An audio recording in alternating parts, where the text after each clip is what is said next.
The Mysterious Superhero by Winston White.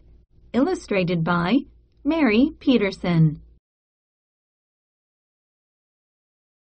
Daisy inched her chair closer to Cho.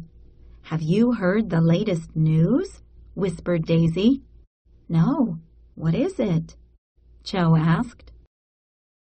Daisy spoke in a low voice. "The superhero struck again. An elephant escaped from the zoo yesterday. Suddenly, the superhero swooped down, scooped up the elephant, and carried it back to the zoo." "Wow," said Cho. "I wish we knew who this superhero was." "Shh," Daisy warned. "Here comes Miss Diller." The girls stopped talking as their teacher walked by. The whole class was talking about the superhero's most recent rescue. In the past month, the superhero had also stopped a terrible landslide and a roaring flood. The landslide happened after a rainstorm. The dirt on a steep hill had started sliding toward the town. The superhero quickly placed giant tree trunks at the bottom of the hill. This quick thinking had saved the town from being swallowed in mud. Soon after the landslide, a dam had burst. Water began pouring into the town. The superhero rolled a huge boulder in front of the dam until it could be repaired. This quick thinking had saved the town from floating away in the rushing water. The townspeople were grateful, but they were also very curious. Who was this mysterious person? No one had gotten a close look at the amazing hero. All they knew was that the superhero wore a black mask and a green cape. Cho and Daisy walked home after school. "Do you think we can find out who the superhero is?" asked Cho. "I'm not sure," said Daisy.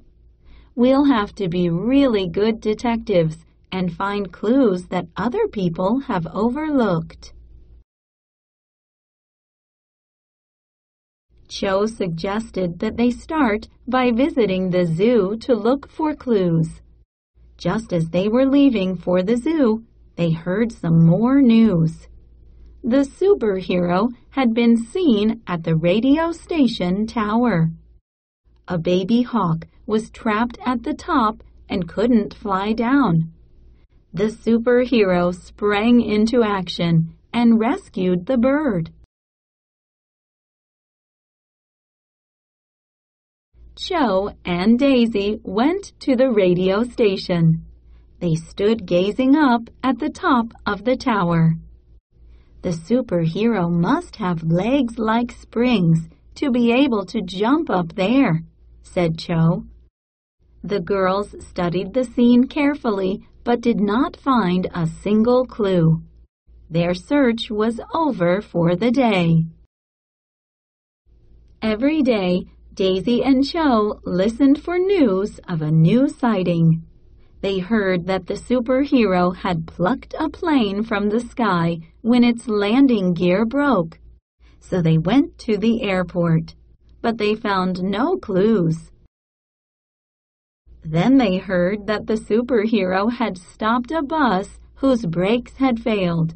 So they went to the bus station, but they still found no clues. "We're really getting some exercise, aren't we?" said Daisy. "My legs are sore from walking all over town. Do you think we'll ever find out who the superhero is?" Cho asked.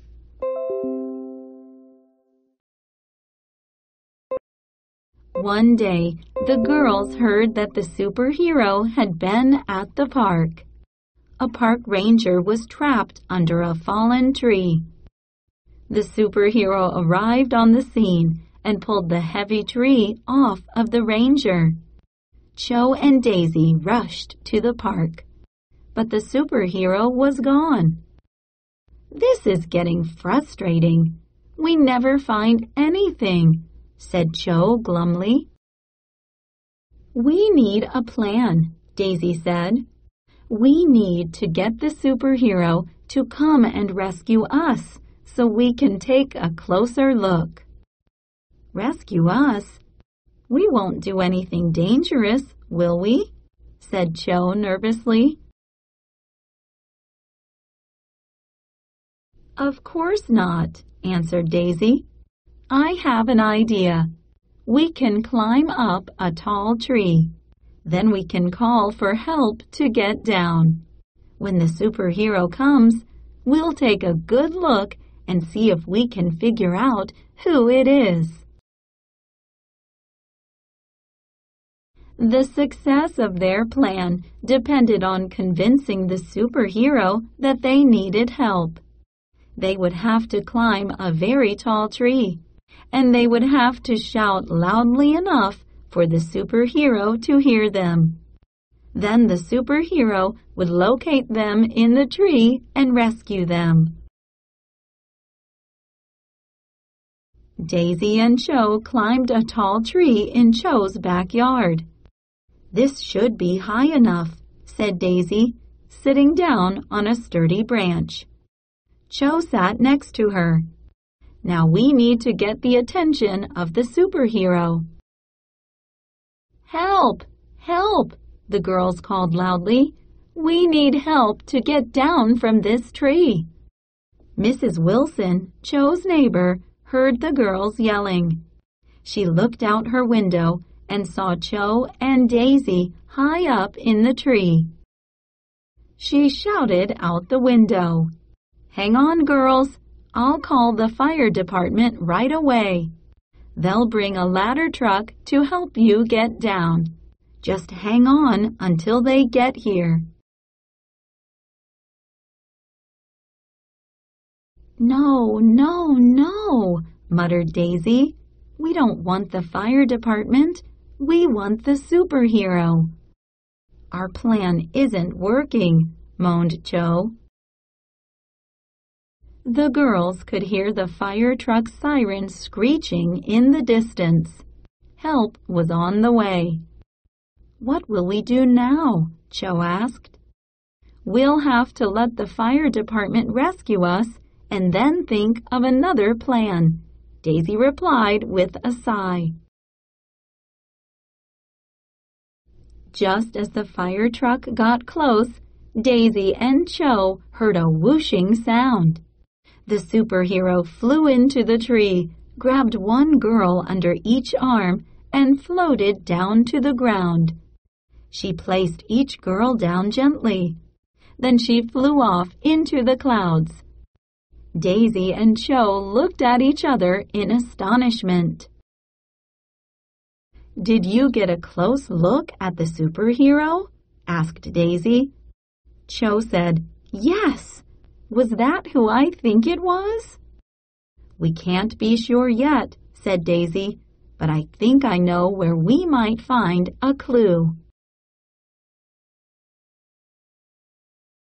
Daisy and Cho got to school early the next day. They stepped inside their empty classroom. "Daisy, look over there in the closet," exclaimed Cho. Inside Miss Diller's closet, the girls spied a green cape hanging on a hook. Daisy and Cho grinned at each other. They had discovered the identity of the superhero. "And we thought Miss Diller was just an ordinary teacher," said Daisy. They smiled at each other. Now that they knew the answer, they would keep it a secret. Miss Diller was the best teacher ever. Responding. Target skill. Compare and contrast. Copy the Venn diagram below. Think of ways in which Daisy and Cho are the same and different from the superhero. Write words in the diagram to compare and contrast them. Write about it. Text to text. What other superheroes have you read about? Write a paragraph that describes another superhero. Compare and contrast that superhero to the one in the story. Use a beginning that makes the reader want to read more. Target vocabulary. Depended. Exercise. Gazing. Hero. Overlooked. Soar. Springs. Studied. Expand your vocabulary. Dangerous. Identity. Mysterious. Ordinary. Terrible. Target skill. Compare and contrast. Tell how two things are alike or not. Target strategy. Monitor, clarify. Find ways to figure out what doesn't make sense. Genre. A fantasy is a story that could not happen in real life.